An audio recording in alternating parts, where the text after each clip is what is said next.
Hello again and welcome to Legal Lite, the e-discovery video blog and podcast, where we discuss everything e-discovery.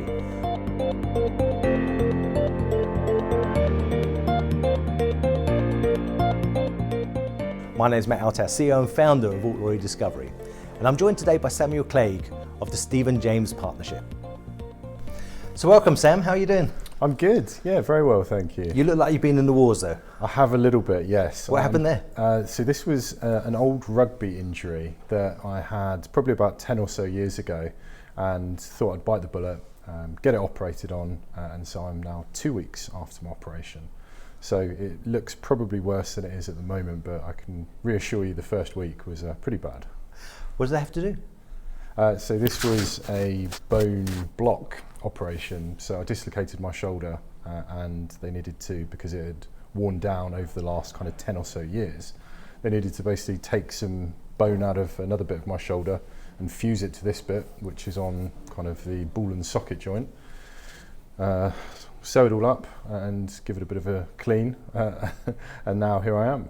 Will it be as good as new when it's all healed? I think it should be almost as good as new. I'll probably lose a little bit of rotation, but for all intents and purposes, especially with my lifestyle now and lack of competitive sports, I'm sure I'll be fine. I was going to say no more rugby, right? No more rugby, no. No.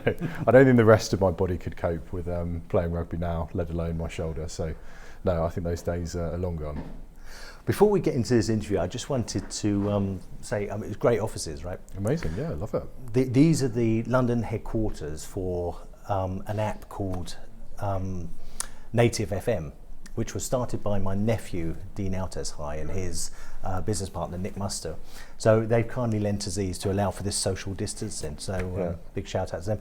But they organise events and promotions for university students all over the country. They're the UK's largest now. Yeah. And I guess a lot of those students will be studying law at this time. So as soon as they finish those, you're the man, right? Absolutely, yeah. Get in touch with us. We'd be delighted to hear from you. Good. So tell us about the Stephen James Partnership.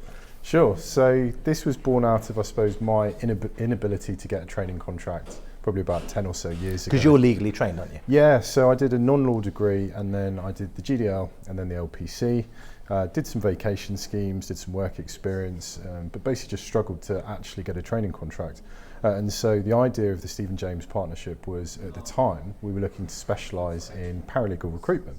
Paralegals, we thought, and I thought, were people that had been overlooked in the legal profession for a number of years, and lots of the other larger agencies had focused more of their efforts towards associate recruitment and also partner recruitment, because the salaries would be naturally much larger and the fees that the firms could get would again be larger than that they could get for, say, recruiting a paralegal or two.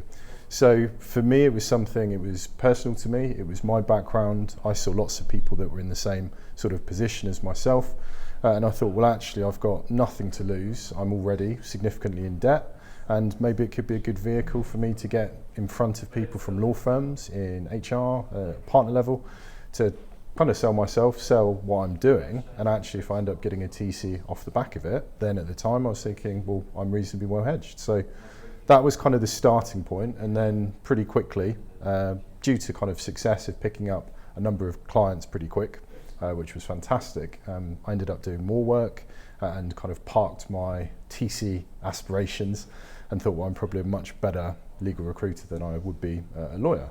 And so that was kind of how we started in circa 2010, just after I'd finished my law degree, or conversion, the GDL and LPC. Even at the graduation, I was handing out business cards because I was thinking, well, these are going to be future associates, your future partners. Customers, exactly, yeah, exactly. I thought I'd start the ball rolling at quite an early stage. And then, we moved pretty quickly. It was just me for a little bit. I didn't have any background in recruitment, and I had only got kind of the GDL and LPC phase of my legal career. But as I said, I didn't have anything to lose. I'd always enjoyed kind of sales and had a number of different experiences whilst I was studying. So I thought, well, I'll back myself, I'll give it a go. And Paralegals for Paralegals was our tagline.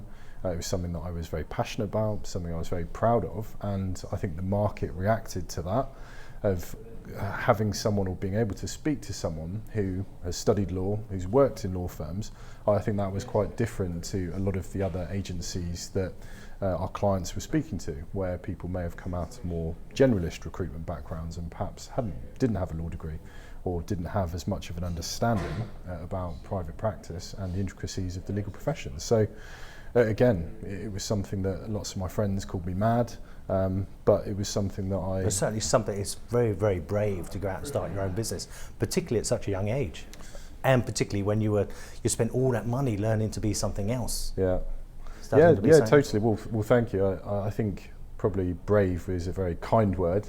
Lots of people Hey, call listen, me I other started things. my own business. I know how brave it is. It was, I think for me, it was thinking I didn't have anything concrete on the table and I wasn't going anywhere particularly fast as a potential trainee. So I thought, well, I've got all of this debt. I can move back home. I can live and kind of reduce my costs to a very large extent. I thought I've got nothing else to lose, really. Can't go much further than being in debt. And I thought, well, actually, it was quite a good incentive because I took out I don't think they do them anymore, but a loan in order to cover the costs of the GDL, the LPC, and then living costs associated to that. And after about, I think, 9 months of completing the LPC was when the first payment was due. So it was an unbelievable incentive for me to think, well, I need to get my stuff in order pretty quickly because I've got 9 months before X hundred a month comes out, regardless of my situation. So I feel like I usually work better when there's a lot of pressure, and that was kind of the ultimate pressure for me at the time. And so I was fortunate that I was able to sign up one of my first law firm clients after about 6 months, and then the rest, as they say, was kind of history. So you've been going for about 10 years. So how has legal recruitment changed during that time? We've seen lots of different trends, I would say, within the sector in which we operate.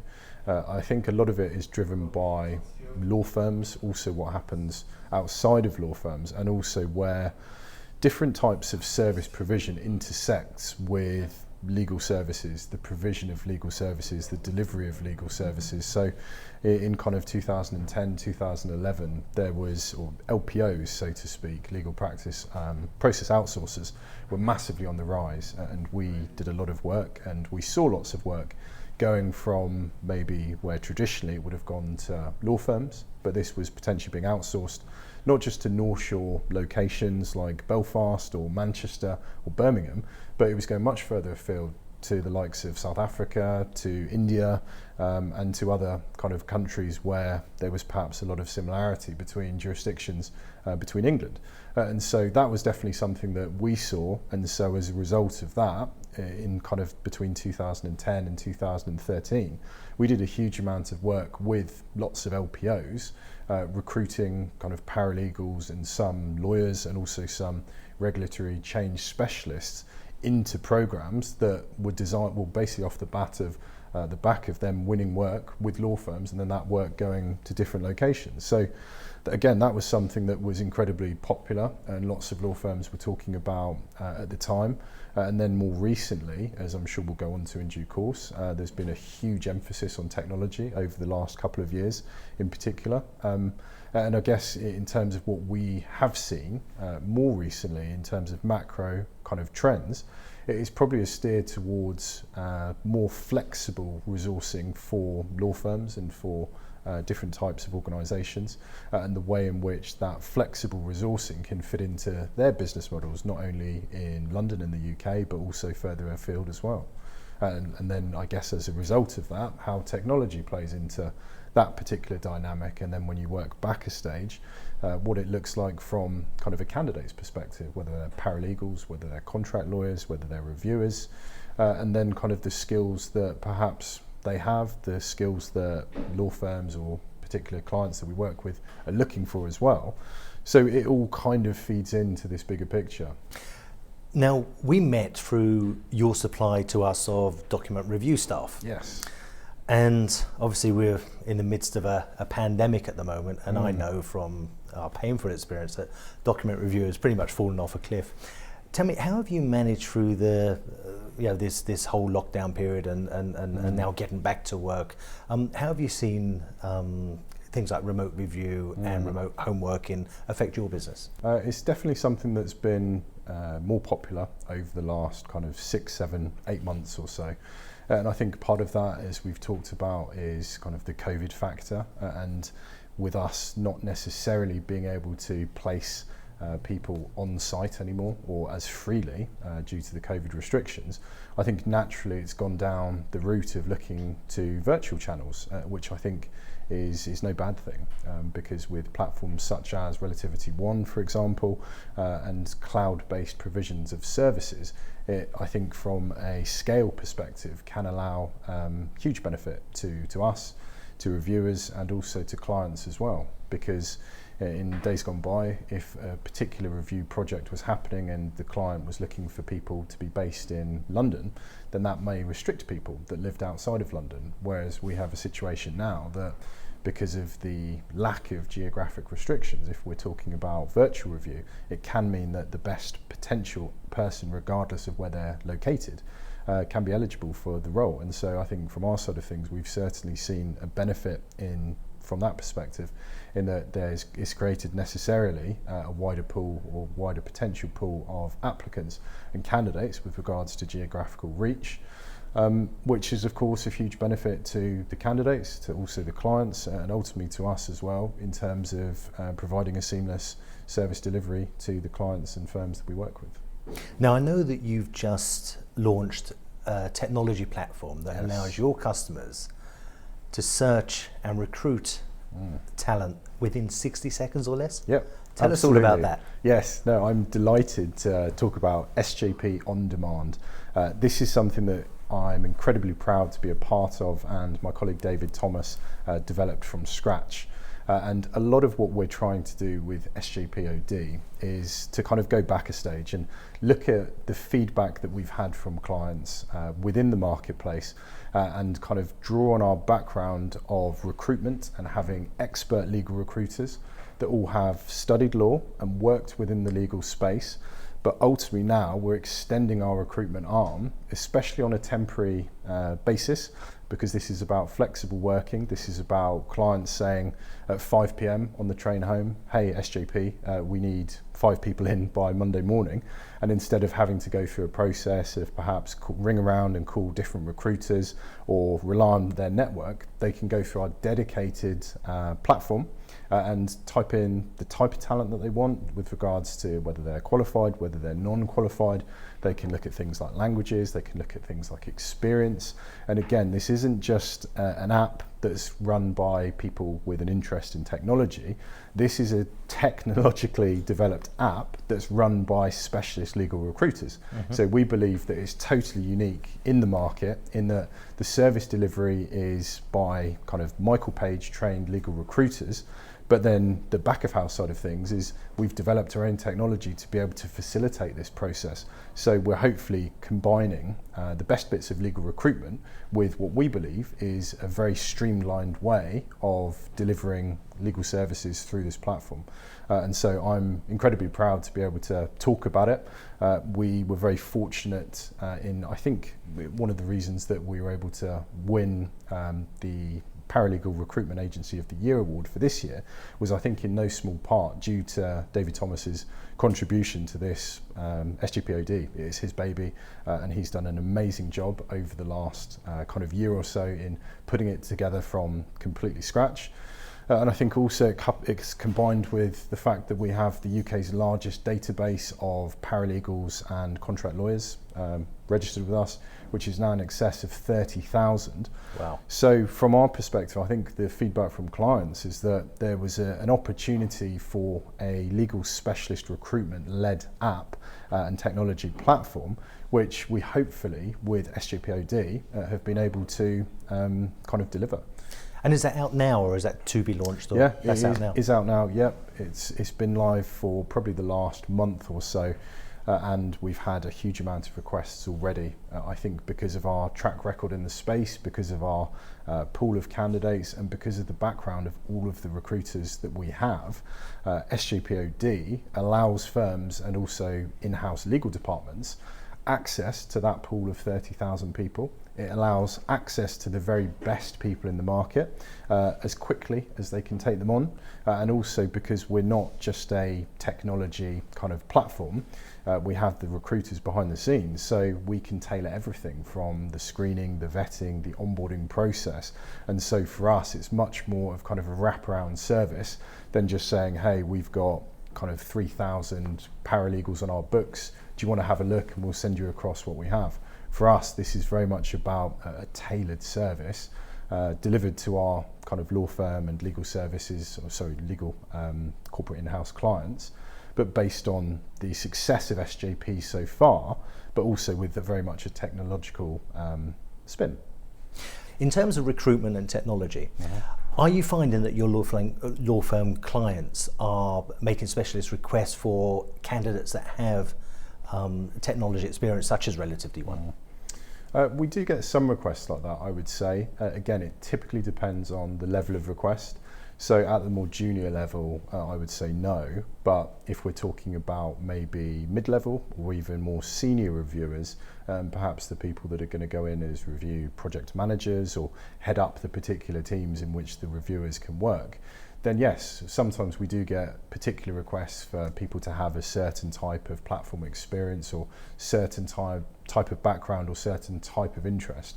But again, I think because of the amount of reviewers that are on the market and the speed typically in which a client is looking for people for particular projects, most of the big requests that we get for 20, 30, 40 people, it could easily be on, and it has been, on a Thursday or Friday afternoon for a Monday start. So whilst things like particular platform experience would of course be advantageous, it's not something that we've seen as yet where it's been kind of a deal breaker for potential clients. It's more of a nice to have, I would say. So they turn up on Monday morning and learn on the job? Yeah, I would say so. I mean, of course, for most of the projects that we work on, we're led by the clients, and some clients are looking for people that maybe have a certain level of experience or they have worked on certain types of platforms. But again, conversely, some clients are more looking at kind of the project in a whole. And the way in which that project can be resourced is sometimes they lean on us for that. And so we might put forward different tiers of candidates. So we might have people that are law students, we might put forward people that are future trainee solicitors, we might put forward paralegals or more career focused document review staff in combination with maybe qualified lawyers, whether that's in England and Wales or whether that's in other jurisdictions as well. Again, we work with the clients and very closely with clients across law firms and legal departments, and ultimately we believe the best relationships that we have is where we can sometimes lead and say, well, look, have you considered taking this type of person? Because for us, it's not just about kind of one size fits all. We're trying to embody the values that we want our clients to embody, which is kind of widening access in the legal profession and making sure that lots of people can have an opportunity. Now, October in the UK is Black History Month, and those of you that know me know that I have a mixed race family, and in my house we've been celebrating Black History Month for about 20 years now, and I don't think I've ever seen Black History Month attract such attention as it has this year, and probably off the back of the Black Lives Matter marches and the terrible events that happened in the States. What are your thoughts on that? I think it's a fantastic opportunity, and I think there has been a huge amount of conversations that have been able to happen because of the tragic death of George Floyd in particular. And for me, I think the conversations that companies are having, that individuals are having, the reflections that people are having on their own behaviours. There seems to be an awful lot more of this conversation happening, particularly on LinkedIn. Yeah, absolutely, yeah. I think it's fantastic that there's the ability to be able to have these types of conversations, because a lot of the conversations, these aren't new conversations. Racism and black people being oppressed in varying countries and in varying forms is nothing new.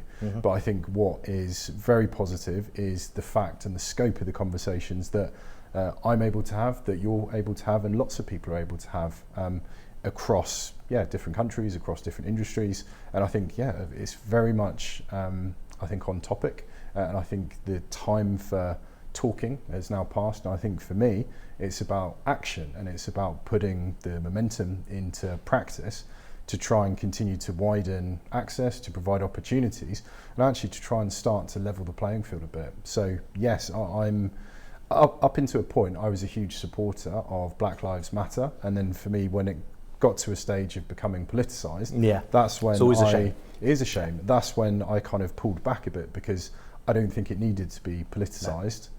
It was about a message, and a very pure message, but actually when you mix things like that, I think it becomes a potentially dangerous combination for some people to take a particular angle and take it off into an extreme direction.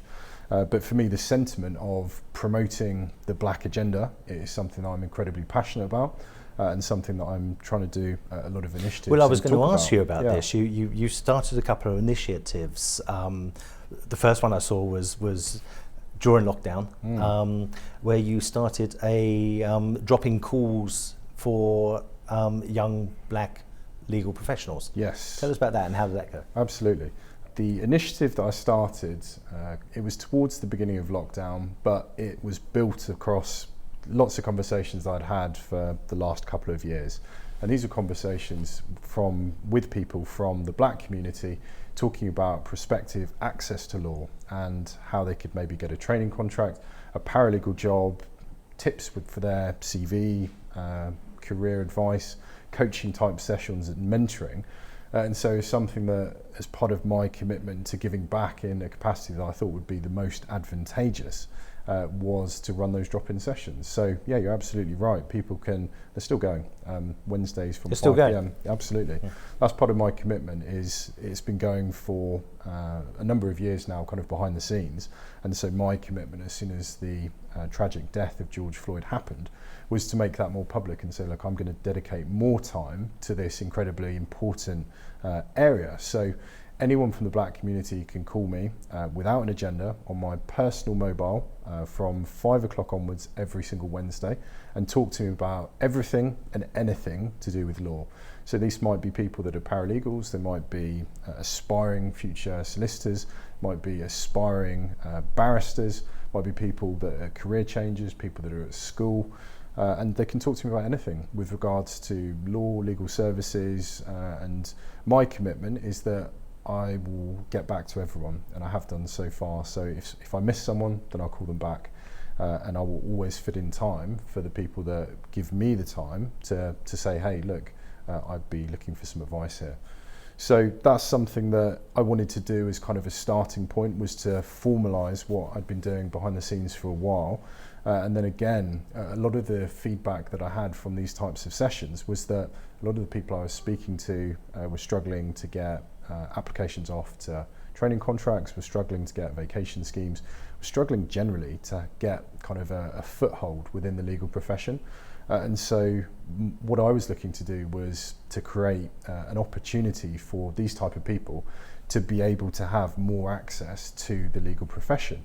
And so that's where our Black Interns Matter programme was born. As an extension of the weekly drop-in sessions, it's really designed as the opportunity to give black people, because black people, as per the SRA's statistics from 2020, make up the lowest ethnicity percentage of all qualified solicitors in England, Wales and Scotland. Black people on their own make up 3% of qualified solicitors. Just 3%? Just 3%, and black, or people that are black or have a black and mixed race heritage, make up a further 2%. So we're talking about 5% of the total solicitor qualified pool, and the statistics are slightly misleading, because the qualification percentages of people that are from a BAME background is actually 21%, but then when you dig down a little bit further, you can see that only 3% come from a black background and only 2% from a black and mixed race background. So for me, this was an incredibly personal mission because of my heritage, and something that was also backed up by the data, and kind of the lowest ranking by numbers ethnicity group recorded on this year's SRA data. So that's where the Black Interns Matter kind of origins came from, and it's something that I'm incredibly proud to be a part of. Something that I am fantastically focused on, helping as many people as possible to gain access to the legal profession, and where we're completely unique in what we offer as opposed to what perhaps other organisations or other programmes offer is that as part of the Black Interns Matter programme, there is no grading with regards to academics. So you don't have to have ABB at A-level. You don't have to have a 2-1 from a certain type of university. Yeah. We actually go further than that in actively promoting and prioritising those people that come from the lowest household income backgrounds. We prioritise people that went to state school, and we prioritise people that don't have a network within law. That's in addition to ensuring we pay at least the London living wage to all of the interns that go through the programme, and everyone that goes through the programme with us will also be provided with business attire, with a daily travel allowance, a daily lunch allowance, and also a technology allowance as applicable, because lots of people will be doing these internships virtually. So this is kind of a wraparound package, and in addition to that, we also have 2 separate funds that we've set up for financial distress. So if people are facing finding it hard to make ends meet, there's provision for that, and also a legal education fund. So we can help hopefully contribute towards people's future career goals and aspirations as well, all as part of this programme. So we hope to remove as many barriers as possible to black people getting into law, whether that's in terms of access and seeing what a career in law could look like for them, or whether it's something a bit more structured and more geared around going into a vacation scheme or going into a training contract cohort. So we believe that by attacking kind of the top section where there is a requirement for academics, but also looking at perhaps the people that don't quite have those academics, and we're looking to provide them with access, that we hopefully cast the net pretty wide in terms of raising awareness for the black community within law. And ultimately, the aspiration is that we have more representation at the very highest levels within the legal profession, across associates, senior associates, and one day we hope partners. Mm-hmm. It sounds fantastic. I mean, how have the law firms taken this up? Amazingly well. So the first week of this launching, I had about 15 meetings, and I've averaged pretty close to that for the last 5 or 6 weeks. I must say, from all of the stuff that I've seen on LinkedIn, and just the uptake in the whole spirit of Black History Month, it's a great time to be alive. It's a great time to see this, what feels like a sea change, in the way that people are looking, and that this is on their consciousness right here, right now. And I'm incredibly proud to be part of this community now. Today. Yeah, me too. I think it's amazing the conversations that people are able to have much more freely at the moment. For me in particular, with regards to this programme, I have and had access to a huge amount of managing partners and senior executives within law firms that are very happy to have a conversation with me about this programme or this type of programme. And again, because we are relatively at the early stages of the programme, hopefully on kind of a follow-up session, if you invite me back, we can talk about the success stories and which firms have signed up and which organisations have signed up, because we're not just looking at law firms. Private practice is where we've undertaken the majority of our work in kind of our day job as a recruiter. But also we're looking at kind of legal services, and as we both know, the provision of legal services is constantly evolving, and there's a huge amount of different types of buyers of legal services, and so naturally as that's evolving, our offering will evolve. And so we want to be able to give, we hope, over 1,000 black interns the opportunity to have internships within law firms, within maybe e-discovery firms, within lots of different organisations that are connected to law without necessarily being providers of law themselves. Because for us it's about access, widening opportunities, and removing as many barriers as we can for those people from the black community. I think it's amazing. It's so good to be able to give some good news about this. We can all talk about racism, we can all talk about the nasty effects of that on society, but this is great news, and congratulations. Thank you. Well, there's still a long way to go, and as you can see with my shoulder, I've been a bit restricted physically, but that hasn't stopped anything that I've been trying to do. We've got a great team around you as well, haven't you? Fantastic team supporting me, which is amazing. And as I said, I feel in a very fortunate position to be able to do this, because I do have a voice and I do have kind of a platform on which something like this can be launched. So for me, it's a fantastic, I feel really privileged to be able to be a part of it, and look forward to trying to help as many people as possible.